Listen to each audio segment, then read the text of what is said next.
Okay, இப்போ kinds of jurisdiction, territorial jurisdiction, pecuniary jurisdiction, subject to the jurisdiction. இந்த வழக்கில் இந்த ஜூரிஸ்டிக்ஷனை பற்றி நம்ம சொல்லணும்னா தெளிவாக நிறைய விளக்கம் கொடுக்கலாம்.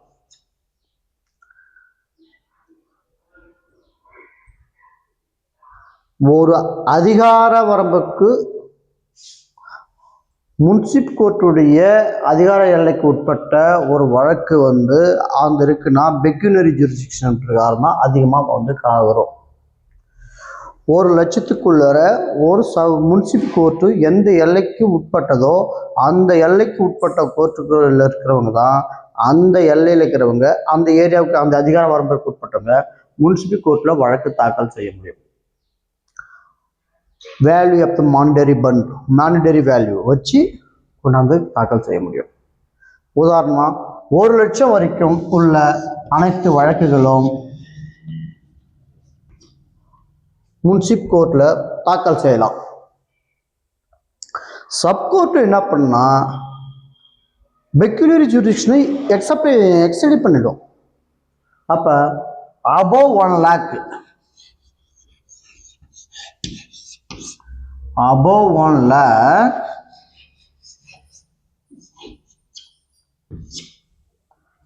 உள்ள வழக்கு அத்தனையும் சப்கோர்ட்டில் பண்ணலாம். above 1 lakh to 10 lakh வரைக்கும் பண்ணலாம்.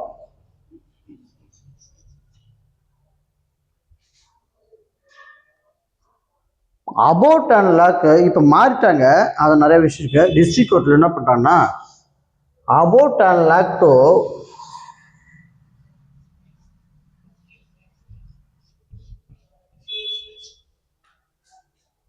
10 lakh to 25 lakhs வரைக்கும் 20 lakhs வரைக்கும் போடலாம். 20 lakhsக்கு மேல்பட்டு போயிடுச்சுன்னா ஹைகோர்ட்டுக்கு அதன் பிறகு 50 லட்சத்துக்கு மேலே போயிடுச்சுன்னா சுப்ரீம் கோர்ட்டு டைரெக்டாக வழக்கு சூட்டு தாக்கல் பண்ணலாம். ஆனால் இப்போ ஆழ்வரை வரம்பு வரை சொல்லிட்டாங்க. 1 கோடி வரைக்கும் இல்லை டிஸ்ட்ரிக்ட் கோர்ட்லேயே தாக்கல் பண்ணிக்கலாம்னு சொல்லிட்டாங்க.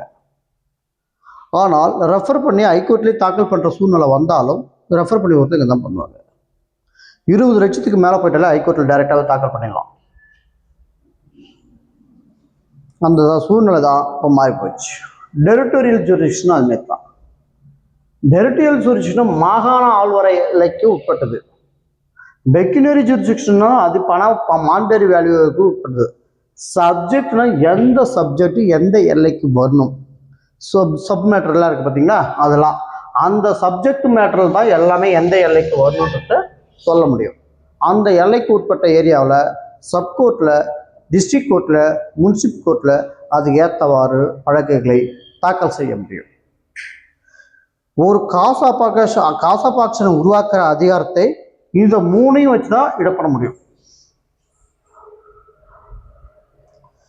ஜூரிஸ்டிக்ஷன் இல்லாமல் தாக்கல் செய்யப்பட்ட, அதாவது தெளிவான ஜூரிஸ்டிக்ஷன் இல்லாத தாக்கல் செய்யப்பட்ட வழக்குகளை தீர்ப்பு வழங்கினால் அந்த வழக்கு செல்லாது. தீர்ப்பு வழங்கப்பட்ட வழக்கு செல்லாது அப்படின்றது தான் பல்வேறு வழக்குகளில் சொல்லப்பட்டுள்ளது. அதிகார வரம்பிற்கு உட்பட்டதா, அதிகார எல்லைக்கு உட்பட்டதா அப்படின்றதுல பல்வேறு வழக்குகள் இருக்கு. லேண்ட்மார்க் ஜட்ஜ்மெண்ட்லாம் இருக்கு. மொத்தம் 100 ஜட்ஜ்மெண்ட், சிபிசியில் 100 ஜட்ஜ்மெண்ட்ஸ் இருக்கு. லேண்ட்மார்க் ஜட்ஜ்மெண்ட்ஸ் மொத்தம் டோட்டலாகவே. இந்த வழக்கில் அடுத்து நம்ம என்ன பார்க்க போறோம்னா, நாளைக்கு பார்க்க போறது சொல்றேன்.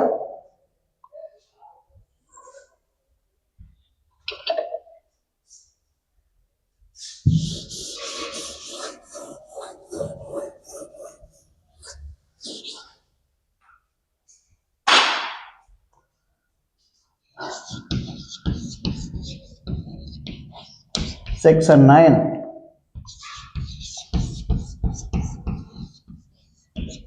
செக்ஷன் 10